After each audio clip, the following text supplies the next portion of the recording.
রাস্তায় নেমে গেছি। আমার এটাই আমার একমাত্র সম্বল আছে। এবার রাজধানীর খিলগাঁও বাজারে আগুনে পুড়ল শতাধিক দোকান। জীবিকার অবলম্বন হারিয়ে দোকানীদের বিলাপ, সূত্রপাত নিয়ে সার্বভৌমত্বের ওপর আক্রমণ এলে প্রতিহত করতে হবে। প্রতিরক্ষা মন্ত্রণালয় পরিদর্শন করে প্রধানমন্ত্রী বললেন, বাংলাদেশ যুদ্ধ নয়, শান্তি চায়। বেগম জিয়ার শারীরিক অবস্থা আগের চেয়ে ভালো জানিয়েছেন নিজেই।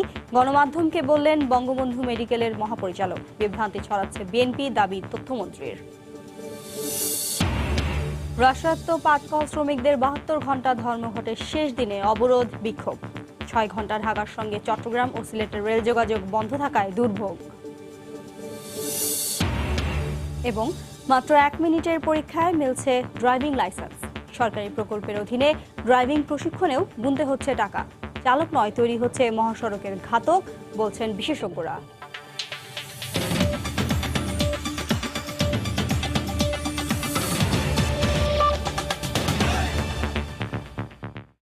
সময় সংবাদের সঙ্গে আছি আমি শিরিন আক্তার।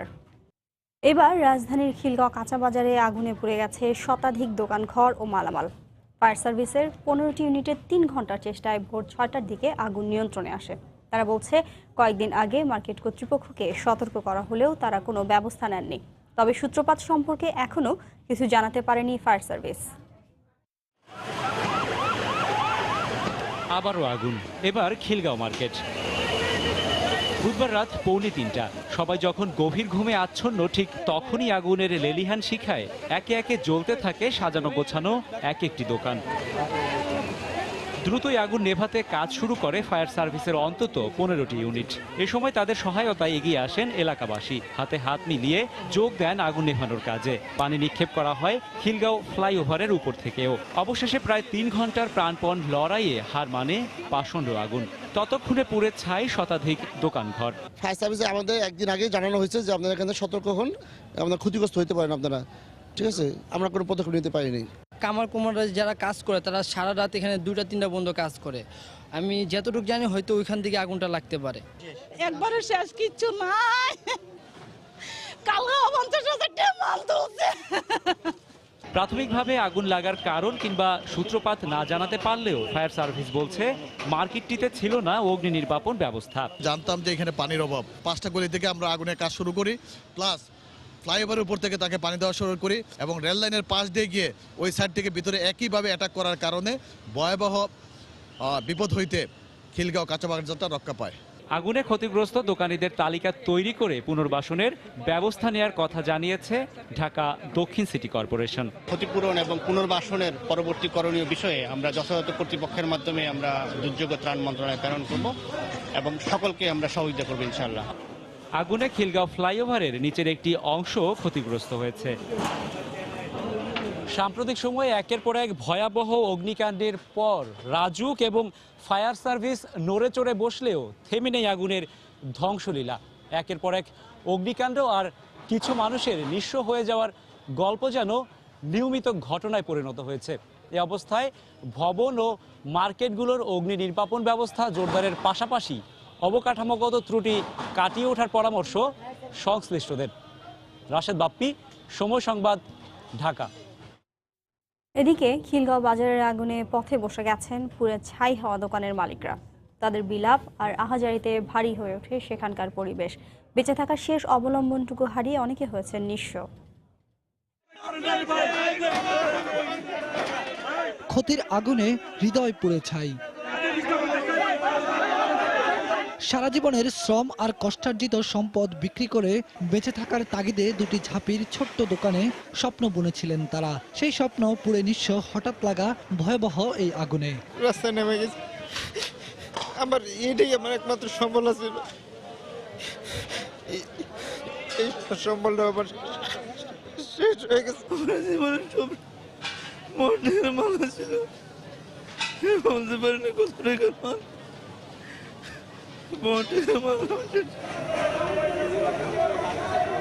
কারো কারো চোখের পানি শুকিয়ে গেছে আগুনের উত্তাপে। এখন শুধু ডুকরে কেঁদে হিসেব করছেন ক্ষতির পরিমাণ। ঘন্টা তিনেকের চেষ্টায় আগুন হয়তো নিভেছে, কিন্তু এই 3 ঘন্টা যে দাগ কেটে গেছে রুটি রুজির উপর, সে দাগ মুছবে কে? এই ব্যবসা প্রতিষ্ঠান ছাড়া আমাদের অন্য কোনো ইনকাম সোর্সে কোনো নাই। আমাদের আবদার শুধু এটাই, মাননীয় প্রধানমন্ত্রী ওনার কাছ থেকে যদি আমরা কোনো একটা হেল্প পাই। 1 টাকার মাল বাঁচাতে পারি নাই, একেবারে সকালের পুরো একবার শেষ হয়ে গেছে। সামনে রমজান মাস ছিল, আমাদের সবারই রোজার প্রস্তুতি ছিল। দোকানে সবারই 3-4 গুণ বেশি মাল ছিল, যেখানে 5 লাখ টাকা ছিল সেখানে 20 লাখ টাকার মাল ছিল। বুধবার দিবাগত রাত 2:45টায় খিলগাঁও বাজারে অগ্নিকাণ্ডে যাদের দোকান পুড়ে গেছে তাদের দাবি ঘটনার কারণ উদ্ঘাটনের।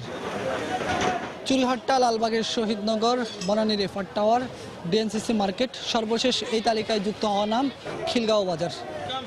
ক্ষতিগ্রস্তদের বিলাপ আর আহাজারিতে একটাই প্রার্থনা, আর যেন এমনি করে পুড়ে ছাই না হয়ে যায় কারো স্বপ্ন, কারো বেঁচে থাকার শেষ অবলম্বনটুকু।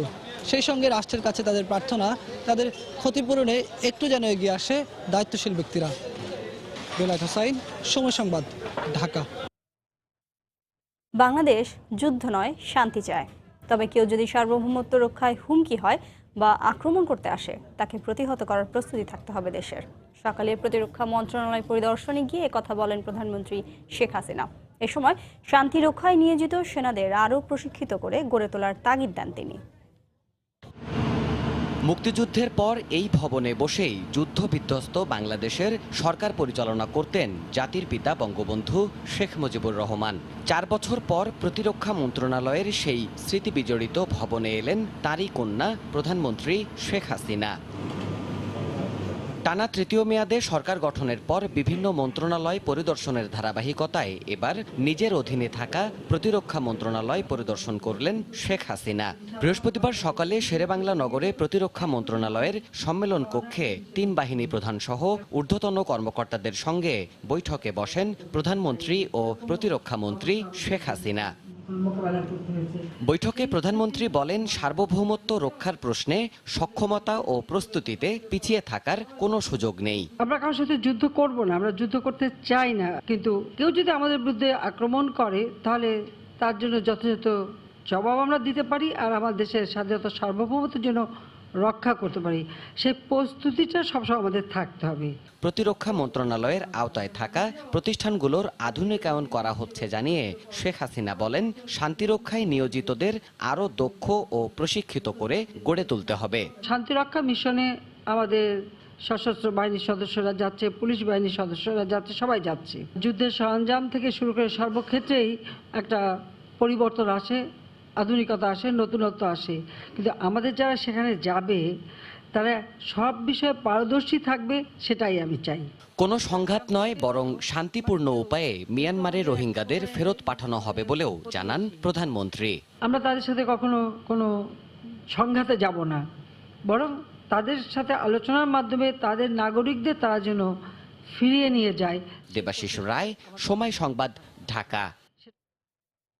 বেগম জিয়ার শারীরিক অবস্থার উন্নতি হয়েছে বলে জানিয়েছেন বঙ্গবন্ধু মেডিকেল বিশ্ববিদ্যালয়ের পরিচালক brigadier general doctor A.K. Mahbubul Haque. দুপুরে সাংবাদিকদের তিনি বলেন, বিএনপি নেত্রী ভালো বোধ করছেন বলে নিজেই জানিয়েছেন। তবে বিএনপি নেত্রীকে হত্যার নীল নকশা তৈরি করা হচ্ছে বলে আবারও অভিযোগ করেছেন দলটির সিনিয়র যুগ্ম মহাসচিব রুহুল কবির রিজভী। এদিকে তথ্যমন্ত্রী বলেছেন, বেগম জিয়ার চিকিৎসা নিয়ে জনমনে বিভ্রান্তি সৃষ্টি করছে বিএনপি। বৃহস্পতিবার সাংবাদিকদের কাছে বেগম খালেদা জিয়ার স্বাস্থ্যের সবশেষ অবস্থা তুলে ধরেন বিএসএমএমইউ এর পরিচালক। বলেন, কারাগার থেকে আসার পর শারীরিক অবস্থা অনেকটাই ভালো বিএনপি নেত্রীর। আগের চেয়ে ইমপ্রুভ, ওনার শারীরিক অবস্থা ভালো। উনি বলেছেন যে উনি ভালো ঘুম হয়েছে এবং ওনার খাওয়ার রুচিটা ইমপ্রুভ করেছে, ডায়াবেটিস ইমপ্রুভিং, ওনার প্রেশার তো কন্ট্রোলে আছে এবং অন্যান্য সমস্যার কোনো সমস্যা উনি নতুন করে বলেননি যে আমার এই সমস্যা ফিল করছেন, বরং বেটার উনি বলেছেন যে আমি আগের চেয়ে ভালো আছি। নিয়মিত তার স্বাস্থ্য পরীক্ষা করা হচ্ছে বলেও জানান মাহবুবুল হক। নতুন কিছু আর এখানে করা হয় না, সুগার প্রতিদিনই করা হয় যাতে অন বেডে, যেটা গ্লুকোমিটার দিয়ে, আর বাকি কোনো টেস্ট করার প্রয়োজন হয়নি এখন। এদিকে দলীয় নেত্রীর সুচিকিৎসা ও মুক্তির দাবিতে নয়াপল্টনে দলের কেন্দ্রীয় কার্যালয়ে অবস্থান কর্মসূচি পালন করে জাতীয়তাবাদী মহিলা দল। এতে অংশ নিয়ে দলের সিনিয়র যুগ্ম মহাসচিব রুহুল কবির রিজভী অভিযোগ করেন, রাজনীতি থেকে দূরে রাখতেই বেগম জিয়াকে বন্দী করে রেখেছে সরকার। তাকে উন্নত মানের চিকিৎসা দেওয়া হবে না, তাকে কোনো সুযোগ সুবিধা দেওয়া হবে না, তাকে বন্দি করে রাখো। এই ধরনের নিপীড়ন, নির্যাতন, একের পর এক ষড়যন্ত্রের নীল নকশা, এই নীল নকশার মধ্যে বেগম জিয়াকে ঠেলে দিয়ে দুনিয়া থেকে সরাতে চায়। অন্যদিকে দুর্নীতির মামলায় দণ্ডপ্রাপ্ত বেগম জিয়ার মুক্তি কিংবা চিকিৎসা কোনোটিতেই সরকারের হস্তক্ষেপ নেই জানিয়ে তথ্যমন্ত্রীর দাবি, বিভ্রান্তি ছড়াচ্ছে বিএনপি। বেগম জিয়ার স্বাস্থ্য নিয়ে তারা বিভ্রান্তি ছড়ানোর চেষ্টা করছেন এবং বক্তব্য রাখছেন, এতে মনে হয় যে ওনারা সবাই বিশেষজ্ঞ ডাক্তার। প্রকৃতপক্ষে বেগম জিয়া যেই ধরনের সুযোগ সুবিধা কারাগারের মধ্যে পাচ্ছেন সেটি নজিরবিহীন। আহমেদ সালেহীন, সময় সংবাদ, ঢাকা। মজুরি কমিশন বাস্তবায়ন সহ 9 দফা দাবিতে 72 ঘন্টা ধর্মঘটের শেষ দিনে দেশের বিভিন্ন স্থানে মহাসড়ক ও রেলপথ আটকে বিক্ষোভ করেছেন রাষ্ট্রায়ত্ত পাটকল শ্রমিকরা। রেলপথ অবরোধ করায় 6 ঘন্টা ঢাকার সঙ্গে চট্টগ্রাম ও সিলেটের রেল যোগাযোগ বন্ধ থাকে। 6 এপ্রিলের বৈঠকে দাবি আদায় না হলে আবার কর্মসূচি দেওয়া হবে বলে জানিয়েছেন তারা। রিপোর্টারদের পাঠানো তথ্য ছবি নিয়ে রিপোর্ট। 9 দফায় 72 ঘন্টা ধর্মঘটের শেষ দিনে মহাসড়ক ও রেল লাইন অবরোধ করে বিক্ষোভ করেন রাষ্ট্রায়ত্ত পাটকল শ্রমিকরা। নরসিংদী তরোয়া এলাকায় ঢাকা থেকে ছেড়ে আসা চট্টগ্রামগামী কর্ণফুলী এক্সপ্রেস ট্রেনে ইট পাটকেল ছোড়া হয়। কাজ ভেঙে অন্তত 15 জন আহত হন। ট্রেন আটকে রেল লাইনে অবস্থান নিয়ে স্লোগান দেন তারা। পুলিশ তাদের সরিয়ে দিলে 1 ঘন্টা পর ট্রেন চলাচল স্বাভাবিক হয়। মিথ্যা আশ্বাস দিয়ে অনেক দিন আমাদেরকে ঘুরিয়েছে। এখন আমাদের মজুরি যে পর্যন্ত আমরা না পাবো এই পর্যন্ত আমাদের সংগ্রাম চলবে। বৃষ্টির মতো পাথর ছোড়াছড়া করে মারতেছে আর কি। অনেকে ক্ষয়ক্ষতি হয়েছে, অনেক মহিলা আহত হয়েছে, অনেক। একই দাবিতে চট্টগ্রাম রাঙামাটি মহাসড়ক অবরোধ করে আন্দোলন করেন আমিন জুট মিলের শ্রমিকরা। মহাসড়কে যান চলাচল 3 ঘন্টা বন্ধ থাকে। এক পর্যায়ে রেলপথ থেকে সরে গেলে চট্টগ্রাম বিশ্ববিদ্যালয়গামী ও নাজিরহাট থেকে শহরগামী শাটল ট্রেন চলাচল স্বাভাবিক হয়। 7 তারিখ আমাদের শ্রমিক নেতৃবৃন্দের যে বৈঠক, সেই বৈঠকে দাবি মানা না হলে আরো বৃহত্তর কর্মসূচি আমরা 7 তারিখ আপনাদেরকে জানিয়ে দেব। খুলনায় মিছিল নিয়ে খুলনা যশোর মহাসড়ক ও রেলপথে অবস্থান নেন শ্রমিকরা। বেলা 12টার দিকে কর্মসূচি স্থগিতের ঘোষণা দিয়ে তারা বলেন, আগামী 6 এপ্রিল বিজিএমসির সাথে বৈঠকে সমাধান না এলে আবারও কর্মসূচির ঘোষণা দেয়া হবে। বিজিএমসি চেয়ারম্যান সাহেবের চিঠি পেয়েছি, উনি আমাদেরকে আগামী 6 তারিখ 11:30টায় আমাদের নিয়ে আলোচনা করবেন এই দাবির বিষয়ে। তো সেই আলোচনা যদি আমাদের দাবি বাস্তবায়ন হয় তাহলে আমাদের আর পরবর্তী আমাদের কর্মসূচি প্রয়োজন হবে না। রাজশাহীতে মিছিল নিয়ে ঢাকা রাজশাহী মহাসড়ক অবরোধ করেন শ্রমিকরা। 4 ঘন্টা বন্ধ থাকে মহাসড়কে যান চলাচল। ধর্মঘট আমাদের 72 ঘন্টা পৌঁছতে আগামীকাল ভোর 6টা পর্যন্ত ধর্মঘট মিলবদ্ধ থাকবে। আমরা কেউ কাজে যোগদান করব না। এছাড়া সিরাজগঞ্জ ও নারায়ণগঞ্জেও বিক্ষোভ করেছেন পাটকল শ্রমিকরা। ইসমাত জাহান, সময় সংবাদ। দেখছেন সময় সংবাদ। Click switch 50,000 bar on of করা যায় নিশ্চিন্তে। ক্লিক সুইচ চলছে, চলবে।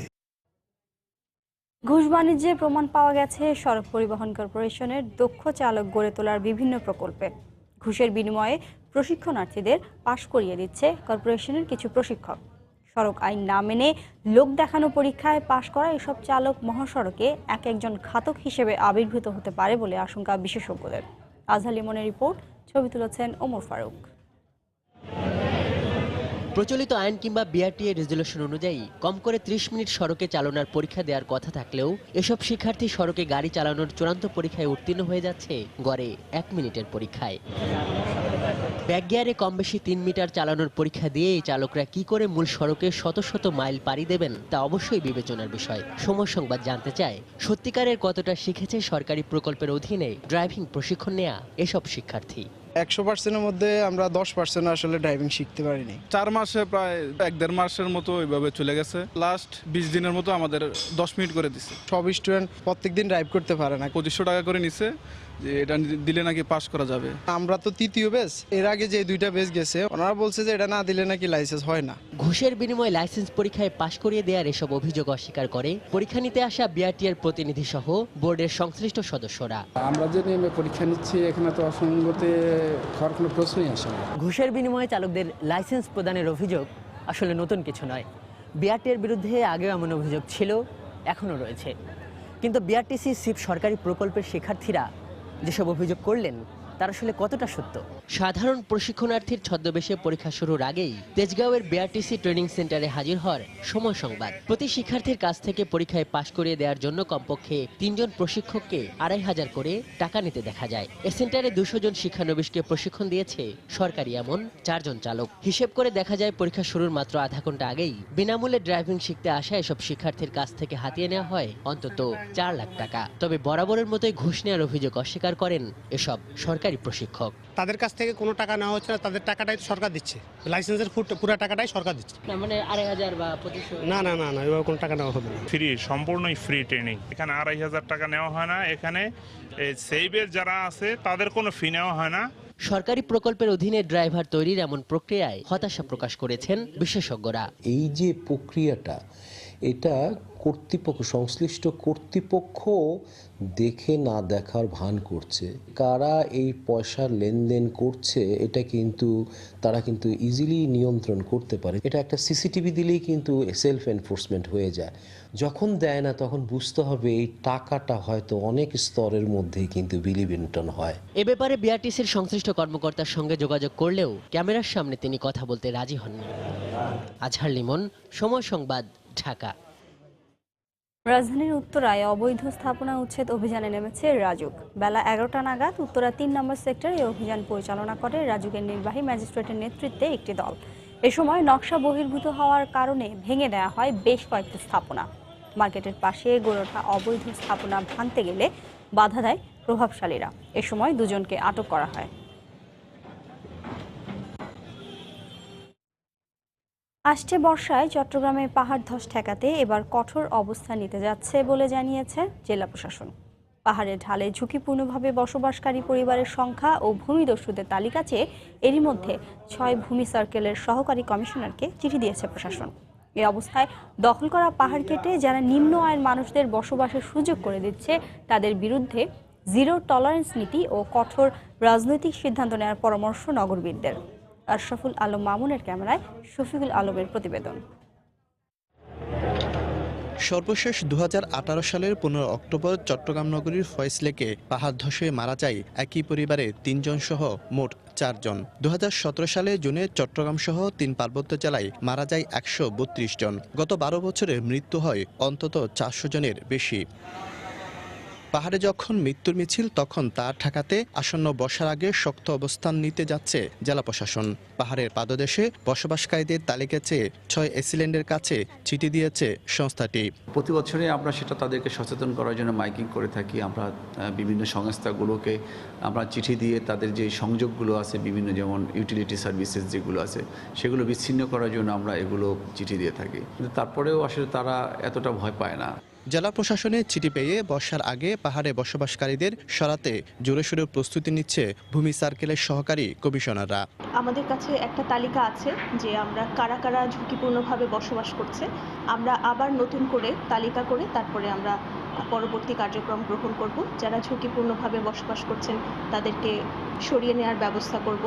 আইনের সঠিক প্রয়োগ করে ভূমিচক্রের সদস্যদের শাস্তির আওতায় আনার পাশাপাশি কঠোর পদক্ষেপ নেওয়ার আহ্বান জানান এই নগরবিদ। যদি আন্তরিকভাবে সবাই চায়, প্রশাসন এবং পাশাপাশি একটা কঠোর রাজনৈতিক সিদ্ধান্ত, আমার মনে হয় সমস্যার সমাধান সম্ভব।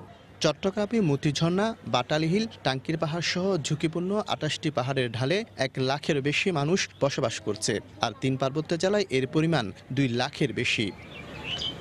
শফিকুল আলম, সময় সংবাদ, চট্টগ্রাম। প্রশাসনিক জটিলতায় থমকে যাওয়া চট্টগ্রামের কর্ণফুলী নদীর তীরের উচ্ছেদ অভিযান শুরু করতে আবারও উচ্চ আদালতে যাওয়ার সিদ্ধান্ত নিয়েছে সংশ্লিষ্টরা। আগামী 1 সপ্তাহের মধ্যে জটিলতা নিরসন না হলে উচ্চ আদালতে রিট করা হবে। এক্ষেত্রে মামলায় অধিভুক্ত করা হবে জেলা প্রশাসনের পাশাপাশি সিডিএ এবং বন্দর কর্তৃপক্ষকে। উচ্চ আদালতের নির্দেশনা থাকা সত্ত্বেও গত 2 মাসের বেশি সময় ধরে উচ্ছেদ বন্ধ থাকায় অ্যাডভোকেট মনজিল মোর্শেদ এই রিট আবেদন জানাবেন। বিস্তারিত জানাচ্ছেন কমল দে। কর্ণফুলী নদীর 2 তীরের অবৈধ স্থাপনা উচ্ছেদে উচ্চ আদালতের নির্দেশনা বাস্তবায়নে সময় লেগেছিল 2.5 বছরের বেশি। 2016 সালের আগস্ট মাসের নির্দেশনায় কাজ শুরু হয় চলতি বছরের ফেব্রুয়ারি মাসে, কিন্তু 5 দিনের মাথায় বন্ধ হয়ে যায় উচ্ছেদ কার্যক্রম। সম্ভাব্য যত ধরনের অবস্ট্রাকল আমাদের সামনে আছে সেগুলো আমরা সরিয়ে নেওয়ার জন্যই কিন্তু আজকের এই আলোচনা, এবং সামনে ইনশাল্লাহ খুব দ্রুততর সময়ের মধ্যেই আমরা সেই উচ্ছেদ কার্যক্রমটি শুরু করতে পারবো। উচ্ছেদ বন্ধের পাশাপাশি সৃষ্টি হয়েছে নানা ধরনের প্রশাসনিক জটিলতা। জেলা প্রশাসন উচ্ছেদ কার্যক্রম পরিচালনা করলেও জায়গার মালিক চট্টগ্রাম বন্দর কর্তৃপক্ষ। উচ্ছেদকৃত জায়গা পুনরায় দখল ঠেকানোর ব্যবস্থা না নেওয়ার পাশাপাশি উচ্ছেদ কার্যক্রম বন্ধ থাকায় অসন্তোষ প্রকাশ করেন উচ্চ আদালতের রিট আইনজীবী মঞ্জিল মোর্শেদ। বন্দরের সঙ্গে কথা বলবো, জেলা প্রশাসনের কথা বলবো, পরিবেশের সঙ্গে কথা বলবো এবং কথা বলে জটিলতা দূর করার জন্য চেষ্টা করব। যদি তারা 1 সপ্তাহের মধ্যে এই জটিলতা দূর না করে তারা ব্যবস্থা না নেয়, আমি 1 সপ্তাহ পরেই আদালতে তাদের জবাবদিহিতার জন্য আমি আদালতে যাব। 3টি জোনে ভাগ করে এই উচ্ছেদ কার্যক্রম চালানোর কথা থাকলেও শুধুমাত্র সদরঘাট এবং মাঝিরঘাট এলাকায় উচ্ছেদ চালানো হয়েছে। এখনও অবৈধ স্থাপনা রয়েছে সদরঘাট হয়ে কর্ণফুলী সেতু এবং বারিক বিল্ডিং হয়ে 15 নম্বর ঘাট পর্যন্ত। মাঝিরঘাট জোনটা এটা শিল্প জোন, লবণ শিল্প। এই শিল্পটাকে আগে ধ্বংস করি, সরকার অন্যখানে কোনো হাত দিচ্ছে না। তার পিছনে কিছু আছে কিনা? সরকারের সম্পদ সরকার নিয়ে যাবে, আমাদের কোনো দুঃখ নেই বা কোনো মাথা ব্যথা নেই, কিন্তু আমাদের একটু সময় সুযোগটা দিলে আমরা একটু আগাতে পারতাম, এটা হলো বিষয়। গত 4 ফেব্রুয়ারি থেকে 10 ফেব্রুয়ারি পর্যন্ত প্রথম দফার উচ্ছেদে নগরীর সদরঘাট এবং মাঝিরঘাট এলাকায় 230টি অবৈধ স্থাপনা উচ্ছেদের মাধ্যমে 10 একর জায়গা পুনরুদ্ধার করা হয়। সে সাথে দখলমুক্ত করা হয় 5টি খালের মুখ। সরকারি সংস্থাগুলির সমন্বয়হীনতার কারণে এই জায়গা এখনও অরক্ষিত অবস্থায় পড়ে আছে। সে সাথে প্রশাসনিক জটিলতার কারণে বন্ধ হয়ে গেছে উচ্ছেদ কার্যক্রম। চট্টগ্রামের মাঝিরঘাট থেকে কমল দে, সময় সংবাদ। বাস চাপায় পা হারানো রাসেল সরকারকে 10 এপ্রিলের মধ্যে ক্ষতিপূরণ না দিলে পরদিন থেকে গ্রিন লাইন পরিবহনের সব টিকিট বিক্রি বন্ধের নির্দেশ দিয়েছেন আদালত। গ্রিন লাইনের ব্যবস্থাপক মোহাম্মদ আব্দুল সাত্তারের উপস্থিতিতে বৃহস্পতিবার দুপুরে বিচারপতি FRM নাজমুল আহসান ও বিচারপতি KM কামরুল কাদেরের সমন্বয়ে গঠিত হাইকোর্টের দ্বৈত বেঞ্চ এ আদেশ দেন। আদালতের রিটের পক্ষে শুনানিতে ছিলেন আইনজীবী খন্দকার শামসুল হক রেজা। অন্যদিকে গ্রিন লাইন পরিবহনের পক্ষে ছিলেন আইনজীবী মোহাম্মদ ওজিউল্লাহ। সকালে ক্ষতিপূরণের বিষয়ে শুনানি হয়। আদালতের আদেশের পরেও রাসেলকে 50 লাখ টাকা ক্ষতিপূরণ না দেওয়ায় ক্ষোভ প্রকাশ করেন 2 বিচারপতি। বৃহস্পতিবার দুপুর 2টার মধ্যে গ্রিন লাইন ব্যবস্থাপককে আদালতে হাজির হওয়ার নির্দেশ দেন। দুপুর 2টার পর এ বিষয়ে পুনরায় শুনানি হয়। রাজধানীর মিরপুর থেকে অপহৃত এক চিকিৎসককে উদ্ধার করেছে র্যাব। সেই সাথে অপহরণকারী চক্রের 6 সদস্যকেও আটক করা হয়েছে। সকালে কারওয়ান বাজারে র্যাব মিডিয়া সেন্টারের ব্রিফিংয়ে একথা জানায় র্যাব 4-এর অধিনায়ক চৌধুরী মঞ্জুরুল কবির। মিরপুর থেকে অপহৃত ওই চিকিৎসককে টাঙ্গাইলের মধুপুর ভাওয়াল বন থেকে উদ্ধার করা হয়। তাকে প্রেমের ফাঁদে ফেলে টাঙ্গাইলের মধুপুর বনে নিয়ে যায় চক্রের এক নারী সদস্য। সেখানে তাকে বেঁধে রেখে নির্যাতন করে পরিবারের কাছে 5 লাখ টাকা মুক্তিপণ দাবি করা হয়। পরে র্যাব বিভিন্ন কৌশলে আটক করে চক্রের 6 সদস্যকে। এরা দীর্ঘ 15 বছর ধরে এ ধরনের অপরাধ করে আসছিল বলে জানায় র্যাব।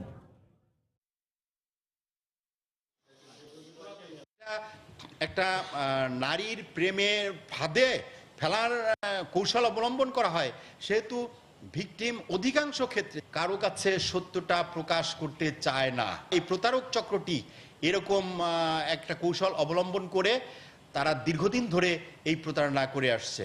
এর বাইরেও আরও আমরা 2টো কৌশল তারা যে অবলম্বন করে সে 2টো আমরা জানতে পেরেছি।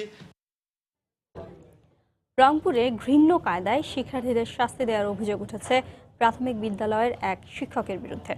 দিনের পর দিন এমন শাস্তিতে স্কুলে যেতে অনীহা সৃষ্টি হচ্ছে শিক্ষার্থীদের। শেষমেশ স্কুলে বিক্ষোভ করেছেন শিক্ষার্থী ও এলাকাবাসী।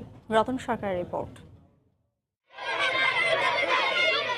এই শিক্ষার্থী ও এলাকাবাসী বিক্ষোভ করছেন এক শিক্ষকের বিরুদ্ধে, যার শাস্তি দেওয়ার কায়দা এতই অমানবিক যে স্কুলে আসতেই ভয় পায় ছোট্ট শিশুরা। স্কুলে শিক্ষক শাস্তি দিতেই পারেন, তবে রংপুরের হারাগাছ চতুরা সরকারি প্রাথমিক বিদ্যালয়ের শিক্ষক জামাল প্রাথমিক পর্যায়ের শিক্ষার্থীদের এমন শাস্তি দেন যা ভাষায় প্রকাশ করা কঠিন।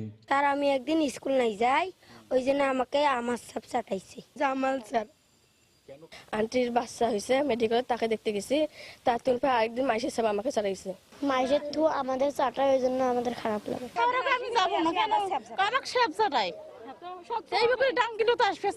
আমাদের থুতুটা হচ্ছে প্রয়োজন, একজনকার থুতু আরেকজনকে চাটাবে, এটা কোনো শিক্ষকের কাজ হতে পারে না। এমন শাস্তি হওয়া উচিত যাতে ভবিষ্যতে কেউ কোনোদিন বাংলাদেশের কোনো স্কুলের কোনো শিক্ষক যাতে এরকম কাজ করার সাহস পায় না। বুধবার আবারও পঞ্চম শ্রেণীর এক শিক্ষার্থীকে এমন শাস্তি দেন তিনি। এর প্রতিবাদে বৃহস্পতিবার সকালে স্কুল প্রাঙ্গণে বিক্ষোভ করেন শিক্ষার্থী ও এলাকাবাসী। এদিকে বিষয়টি স্বীকার করে ক্ষমা চাইলেন অভিযুক্ত শিক্ষক। মিথ্যা কথা ভাই, এটা মিথ্যা কথা, এটা আসলে নয়। এই যে একজন শুধু আর একজনকে আমি ভুল করে ফেলাছি, আল্লাহ যদি ভুলের শাস্তি আমাকে দেন। এ বিষয়ে জানতে চাইলে এড়িয়ে যান বিভাগীয় ভারপ্রাপ্ত প্রাথমিক শিক্ষা কর্মকর্তা নজরুল ইসলাম। হারাগাছ চতুরা সরকারি প্রাথমিক বিদ্যালয়ে শিক্ষার্থীর সংখ্যা 298 জন। রতন সরকার, সময় সংবাদ, হারাগাছ, রংপুর। নবগঠিত ময়মনসিংহ সিটি কর্পোরেশনের নির্বাচন 5ই মে। নির্বাচন কেন্দ্র করে সম্ভাব্য প্রার্থীদের পদচারণায় মুখর সিটি কর্পোরেশন এলাকা। মেয়র পদে আওয়ামী লীগ ও জাতীয় পার্টিতে একাধিক প্রার্থী দলীয় মনোনয়ন পেতে কাজ করছেন। তবে এই নির্বাচন নিয়ে বিএনপি তাকিয়ে আছে কেন্দ্রের দিকে। এদিকে নতুন এই সিটি কর্পোরেশনের প্রথম নির্বাচনে সব দলের অংশগ্রহণ এবং যোগ্য প্রার্থীদের দলীয় মনোনয়ন দেওয়ার দাবি ভোটারদের। সাইম আকন্দের ক্যামেরায় হারুনুর রশিদের রিপোর্ট। ময়মনসিংহ সিটি কর্পোরেশনের তফসিল ঘোষণার পর সরব হয়ে উঠেছে ময়মনসিংহের রাজনীতি। সবার আগ্রহের কেন্দ্রবিন্দু এখন সিটি নির্বাচন। নির্বাচনে মেয়র পদে দলীয় মনোনয়ন পেতে আওয়ামী লীগের সম্ভাব্য প্রার্থীরা স্থানীয় ও কেন্দ্রে চালাচ্ছেন জোর তৎপরতা। মনোনয়নের লড়াইয়ে আছেন সাবেক পৌর মেয়র ও সিটি কর্পোরেশনের প্রশাসক ইকরামুল হক টিটু, মহানগর আওয়ামী লীগের সভাপতি এহতেশামুল আলম ও সাধারণ সম্পাদক মহিতুর রহমান শান্ত। তবে মনোনয়ন যাকেই দেয়া হোক তার পক্ষেই কাজ করবেন বলে জানান তারা। পাশে থাকার চেষ্টা করেছি, সুখে দুঃখে, উন্নয়নে, বিভিন্ন সভা সমাবেশ, রাজনৈতিক কর্মকাণ্ডে সর্বত্রভাবেই আমি সর্বোচ্চ উজাড় করে আমি কাজ করার চেষ্টা করছি। কোনো বৃদ্ধ প্রার্থীর পক্ষে কাজ করার কোনো সুযোগ হয় নাই, আর নিজে বৃদ্ধ প্রার্থীর পক্ষে উঠে না। আমি বঙ্গবন্ধুর আদর্শের সৈনিক, দল যাকে নমিনেশন দেবে তার পক্ষে আমি সর্বত্র কাজ করব। এদিকে সিটি কর্পোরেশন নির্বাচন নিয়ে নীরব বিএনপি তাকিয়ে আছে কেন্দ্রের দিকে। আর একাধিক প্রার্থী নির্বাচনে অংশ নিতে আগ্রহী বলে জানান জাতীয় পার্টির নেতারা। আমি বিশ্বাস করি, আমার দল বিশ্বাস করে যে এই বর্তমান সরকারের অধীনে কোনো নির্বাচন সুষ্ঠু হবে না। সুতরাং সেই নির্বাচনে যাওয়া কোনো অর্থ হয় না, যেহেতু জনগণের মতামত প্রতিফলিত হবে না। জাতীয় পার্টির সিদ্ধান্ত অনুযায়ী যাকে মনোনয়ন দেয়, আমাদের একাধিক প্রার্থী রয়েছে, আমাদের সেই প্রার্থী ময়মনসিংহের এই মহানগরের ভোটারদের কাছে প্রার্থী হিসাবে হাজির হবেন। নতুন সিটি কর্পোরেশনের প্রথম নির্বাচনে সব দলের অংশগ্রহণ চান ভোটাররা। 5টি বছর যাকে কাছে পাবে এমন নেতৃত্বকেই আমরা সিটি কর্পোরেশনবাসী, এলাকাবাসী চাই। যেহেতু এটা প্রথম নির্বাচন, এখানে পরিচ্ছন্ন লোকগুলা নমিনেশন পাক এবং পরিচ্ছন্ন লোকগুলাই যেন আসে। নির্বাচনটা শান্তি শৃঙ্খলভাবে চাই, আমরা সবাই যাতে ভোট দিতে পারি। তফসিল অনুযায়ী নির্বাচনে মেয়র 33টি সাধারণ ও 11টি সংরক্ষিত মহিলা কাউন্সিলর পদে মনোনয়নপত্র জমা দেওয়ার শেষ তারিখ 8 এপ্রিল, যাচাই বাছাই 10 এপ্রিল এবং প্রত্যাহার 17 এপ্রিল। আর 130টি ভোট কেন্দ্রের সবকটিতেই ইভিএমে ভোট গ্রহণ করা হবে। হারুনুর রশিদ, সময় সংবাদ, ময়মনসিংহ। দেখছেন সময় সংবাদ। আরএফএল এর রেইনবো পেইন্টস, জাদুই জানে। রেইনবো পেইন্টস, ছড়াও জীবনের রং। বিশ্বের উদীয়মান 5টি অর্থনীতি দেশের মধ্যে বাংলাদেশ একটি বলে জানিয়েছে বিশ্বব্যাংক। সকালে বিশ্বব্যাংকের ঢাকা অফিসে বাংলাদেশের অর্থনীতির পর্যালোচনা প্রতিবেদন প্রকাশ সংবাদ সম্মেলনে এমন তথ্য দেন প্রতিষ্ঠানের প্রধান অর্থনীতিবিদ ডক্টর জাহিদ হোসেন। প্রতিবেদনে বলা হয়, আগামীতেও 7% বেশি প্রবৃদ্ধি ধরে রাখতে পারবে বাংলাদেশ। এক্ষেত্রে আর্থিক খাতের স্থিতিশীলতা, মুদ্রার বিনিময় হার নির্ধারণ, রাজস্ব ঘাটতি কমানো হবে বড় চ্যালেঞ্জ। আর্থিক খাতে ঋণ খেলাপ একটি ছোঁয়াচে রোগ উল্লেখ করে বিশ্বব্যাংকের প্রধান অর্থনীতিবিদ বলেন, ঢালাওভাবে ঋণ পুনর্তফসিলীকরণের সুযোগ দিলে নেতিবাচক প্রভাব পড়তে পারে।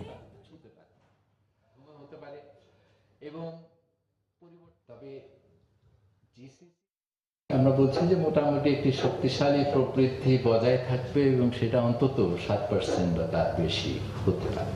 রাজস্ব আদায় টার্গেটের তুলনায় অনেক বেশি কম, অতীতের তুলনায় অনেক বেশি কম। সেই কারণে বাজেট ঘাটতি বাড়ছে। সংস্কার ধারাবাহিকতা প্রয়োজন। তার মধ্যে সবচেয়ে গুরুত্বপূর্ণ জায়গাটা হচ্ছে সামষ্টিক অর্থনীতির স্থিতিশীলতা। পুনর্তফসিলীকরণ এইটা এই ছোঁয়াচে রোগটাকে আরো বেশি বাড়িয়ে দেয়। রোহিঙ্গা সংকট মিয়ানমারের সৃষ্টি বলে মন্তব্য করেছেন বাংলাদেশে নিযুক্ত British high commissioner Robert Dickson. সকালে রাজধানীর গুলশানে একটি হোটেলে বাংলাদেশ যুক্তরাজ্য মতবিনিময় অনুষ্ঠানে এই কথা বলেন তিনি বলেন, বাংলাদেশ এই সমস্যার সমাধানে বিচক্ষণতার পরিচয় দিয়েছে, যা প্রশংসনীয়। যুক্তরাজ্য এই সমস্যার সমাধানে বাংলাদেশের পাশেই রয়েছে। এ সময় তিনি বলেন, বাংলাদেশ অর্থনৈতিক সম্ভাবনার দেশ, এজন্য যুক্তরাজ্য এদেশে বিনিয়োগে আগ্রহী। ব্রেক্সিট ইস্যু দক্ষিণ এশিয়ার এই অঞ্চলে কোনো প্রভাব ফেলবে না বলেও মন্তব্য করেন তিনি।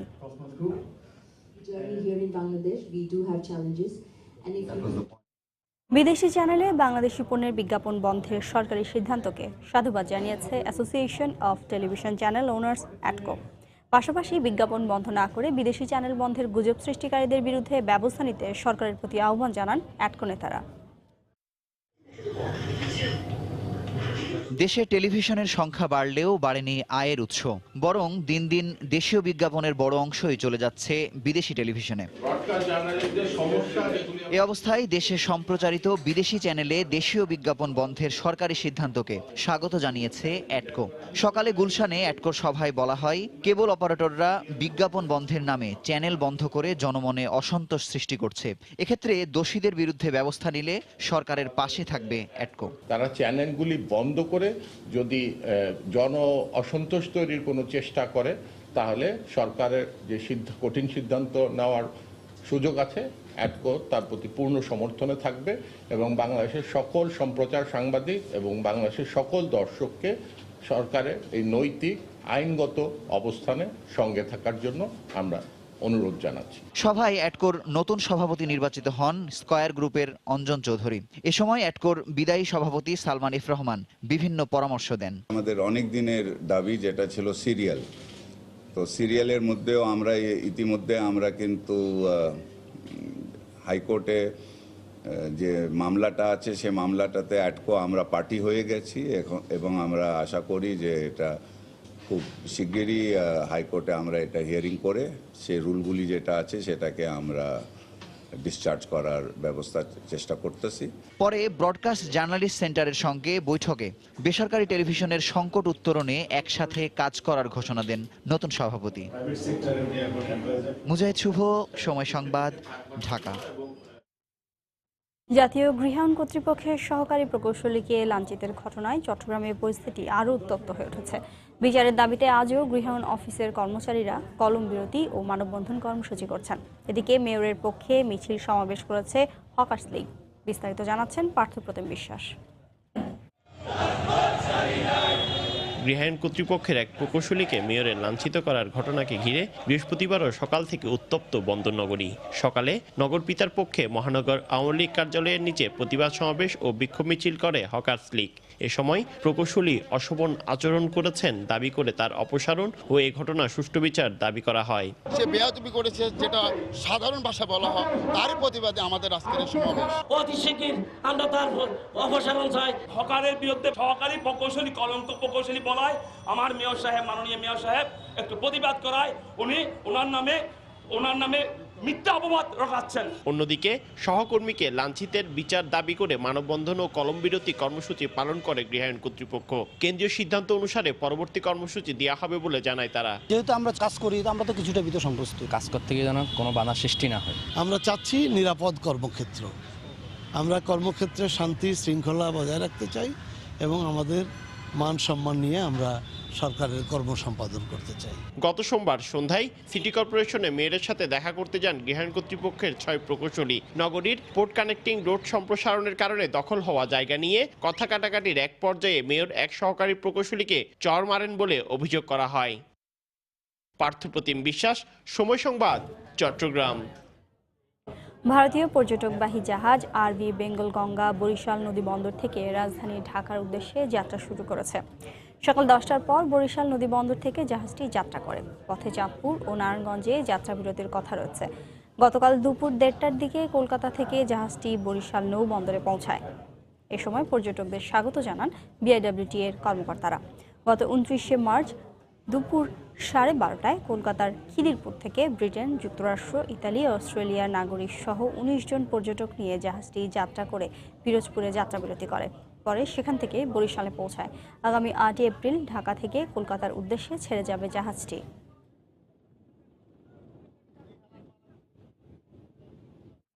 খাগড়াছড়িতে একটি বেইলি ব্রিজ ভেঙে পণ্য বোঝাই ট্রাক আটকা পড়েছে। এতে বিভিন্ন উপজেলার সঙ্গে খাগড়াছড়ি ও রাঙামাটির সড়ক যোগাযোগ বিচ্ছিন্ন রয়েছে। স্থানীয়রা জানান, সকালে সদর উপজেলার কৃষি গবেষণা এলাকায় অতিরিক্ত পণ্য বোঝাই একটি ট্রাক পার হওয়ার সময় বেইলি ব্রিজটি ভেঙে যায়। এতে খাগড়াছড়ির সঙ্গে দীঘিনালা এবং রাঙামাটির সঙ্গে সাজেক, বাঘাইছড়ি ও লংরুর সড়ক যোগাযোগ বিচ্ছিন্ন হয়ে পড়ে। পাশাপাশি ব্রিজের দুপাশে আটকা পড়ে অসংখ্য ছোট বড় যানবাহন। দুর্ভোগে পড়েন সাধারণ মানুষ। এরই মধ্যে ভেঙে পড়া ব্রিজের মেরামত কাজ শুরু হয়েছে বলে জানিয়েছেন সড়ক ও জনপথ বিভাগের কর্মকর্তারা।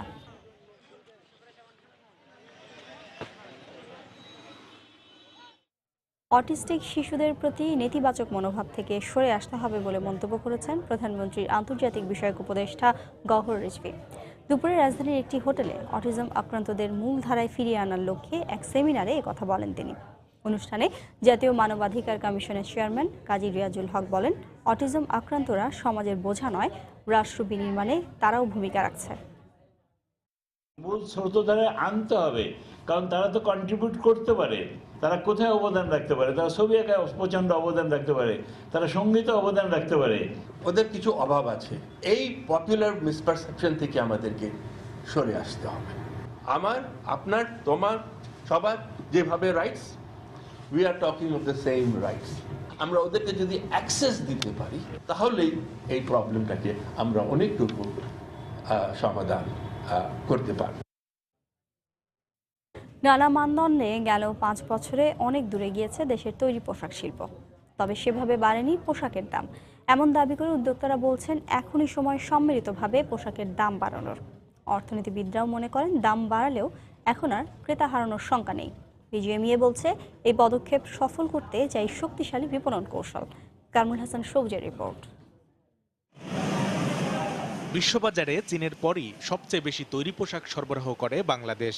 বাংলাদেশই বিশ্বের একমাত্র পোশাক প্রস্তুতকারী দেশ, যেখানে কর্মপরিবেশের উন্নয়ন ও শ্রমের মূল্য নিশ্চিতে টানা 5 বছর নজরদারি করেছে মার্কিন ইউরোপ ক্রেতাগোষ্ঠীর জোট অ্যালায়েন্স ও অ্যাকর্ড। প্রায় 100% অর্জনের সনদও দিয়েছে তারা। আবার ইউএস লিড সনদে পরিবেশ বান্ধব সেরা 10 কারখানার 7টি বাংলাদেশের। প্রতি বছরই বাড়ছে রপ্তানি।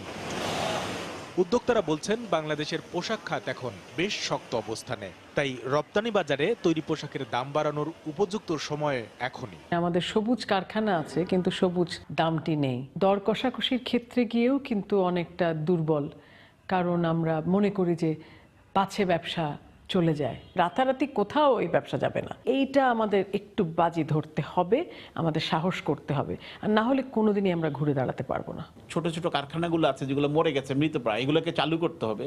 চালু করে সরকারের যদি একটা ইনসেন্টিভ, সরকারের কিন্তু লস হবে না। সরকার একদিক দিয়ে ইনকাম করবে, আরেক দিক দিয়ে কিন্তু সাবসিডি দিতে পারবে। ভিয়েতনাম, কম্বোডিয়া বাংলাদেশের সবচেয়ে বড় প্রতিযোগী হলেও বড় পরিসরে তাদের পণ্য সরবরাহের সক্ষমতা নেই। এমন যুক্তিতে দাম বাড়ানোর পক্ষে অর্থনীতিবিদরাও। একটা অপরচুনিটি আছে যে এটা একটা ভালো সময়, এবং যেহেতু আমরা কমপ্লায়েন্সের জায়গাগুলো মেনটেন করছি, কম্বোডিয়া সেভাবে কমপ্লায়েন্স মেনটেন মাঝখানে করতে পারেনি বলে তারাও এখন চাপের ভিতরে আছে। ভিয়েতনাম একটা কম্পিটিটর হতে পারে, কিন্তু স্কেল তো ম্যাটার করে। বাংলাদেশ যে স্কেলে দিতে পারে, এইটা তো চট করে আপনি ভিয়েতনামে একটা স্কেল তো আপনি উইথড্র করে নিতে পারবেন না। সক্ষমতা থাকার পরও একটু সতর্ক বিজিএমইএ। দাম বাড়াতে বিপণন নীতি শক্তিশালী করার পরামর্শ সংগঠনটির। R&D-তে ডেভেলপমেন্টে যতক্ষণ আমরা স্ট্রং না হব, আমরা যতক্ষণ মার্কেটিংয়ে যতক্ষণ স্ট্রং না হব, আমরা সব কিছু যদি বাইরের উপরে ডিপেন্ড করে থাকি, তাহলে সে তো আমার কাছ থেকে প্রাইস স্কুইজ করবেই। সরকারেরও কিছু সহযোগিতার প্রয়োজন হবে। রিসার্চ সেল তো সরকারই করতে পারে। ক্রেতা আকর্ষণে পণ্য যথাসময়ে পৌঁছে দিতে যোগাযোগ ব্যবস্থার উন্নয়নে সরকারকে আরও মনোযোগী হওয়ার পরামর্শ খাত সংশ্লিষ্টদের। কামরুল হাসান সবুজ, সময় সংবাদ, ঢাকা। এ পর্যায়ে শীর্ষ সংবাদ জানিয়ে দিচ্ছি আরেকবার। সার্বভৌমত্বের ওপর আক্রমণ এলে প্রতিহত করতে হবে। প্রতিরক্ষা মন্ত্রণালয় পরিদর্শন করে প্রধানমন্ত্রী বললেন, বাংলাদেশ যুদ্ধ নয়, শান্তি চায়। বেগম জিয়ার শারীরিক অবস্থা আগের চেয়ে ভালো জানিয়েছেন নিজেই। গণমাধ্যমকে বললেন, বঙ্গবন্ধু মেডিকেলের মহাপরিচালক। বিভ্রান্তি ছড়াচ্ছে বিএনপি, দাবি তথ্যমন্ত্রীর।